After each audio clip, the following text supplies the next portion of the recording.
নমস্কার, আলোর পত্রিকা নিউজ চ্যানেল থেকে আমি প্রজ্ঞা পারিজাত আছি।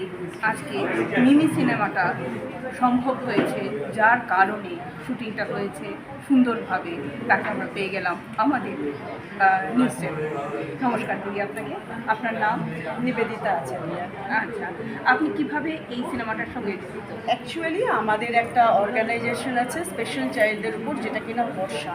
আর যখন মিস্টার দেব হাজরা বা অর্পিতা বললো যে ওরা স্পেশাল চাইল্ডদের উপরেই মিমি যে মুভিটা হচ্ছে, যে একটা ফিল্ম করছে, তো তখন বললো যে আপনাদেরও তো স্পেশাল চাইল্ডদের অর্গানাইজেশন আছে, যদি ওখানে শুরু করা যায়। আমি বলছি হ্যাঁ নিশ্চয়ই, খুব ভালো হয়।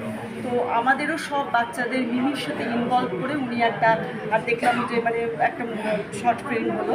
আর আমারও ফিল্মের স্টোরিটা খুব সুন্দর লাগলো। অ্যাকচুয়ালি এইসব বাচ্চারা যেটা হয় ওদের জন্য, যে ওরা খুব সহজ সরল হয়। আর আমার মনে হয় যে ওদের প্রত্যেকেরই কোনো না কোনো একটা বিশেষ দিকে ইন্টারেস্ট থাকে। আমরা যেটা মানে ওখান থেকে যেটা বুঝেছি, যে ওরা মানে প্রত্যেকেরই কোনো একটা বিশেষ দিকে ওদের ইন্টারেস্ট থাকে। আর আমার মনে হয় আমরা গার্জিয়ানরা যদি ওদেরকে সেই দিকটাতে যদি চ্যানেলাইজ করি, বা ওদের যে দিকটাতে ইন্টারেস্ট সেই দিকটাতে যদি ওদের এগিয়ে যেতে হেল্প করি, তাহলে ওরা জীবনে দাঁড়াতে পারবে।